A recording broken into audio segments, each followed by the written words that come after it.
हमारे देश में एक दूसरे से गले मिलके, हाथ मिला के या साथ में खा पी के अपनापन दिखाते हैं। लेकिन अब समय है कोरोना वायरस जैसी महामारी का, तो हमें एक दूसरे से सुरक्षित अंतर बनाना ही चाहिए।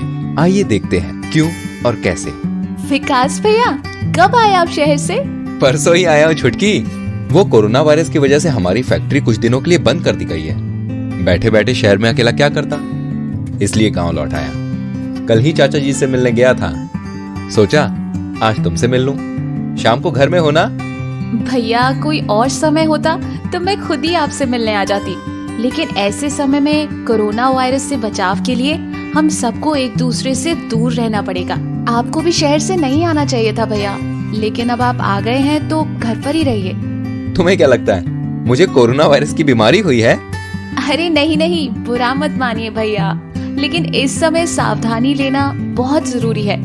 कोरोना वायरस से खुद को और औरों को बचाने का एक ही इलाज है कि हम सब अपने अपने घर में ही रहें। एक बार ये संकट टल जाए, फिर आपको दावत पे बुलाकर हलवा खिलाऊंगी।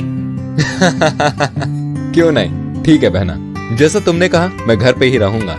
अच्छा सुनो, मैं जरा पास की दुकान से सब्जी और कुछ सामान लेकर आता हूँ। हाँ, पर संभाल के जाना। रुमाल से मुंह और नाक को ढक लो। और सुनो, दुकान में भीड़ होगी तो बाहर ही लाइन लगाकर खड़े रहना। लाइन में भी एक दूसरे से 6 फीट की दूरी रखना। दोस्त भी मिले तो उससे भी हाथ नहीं मिलाना, दूर से ही बात करना। बिल्कुल बिल्कुल, ऐसा ही करूँगा। अरे भाई, क्या घर में बैठे हो, चलो थोड़ी खुली हवा खाकर आते हैं। अरे शंकर चाचा, आप भी बाहर निकल आए।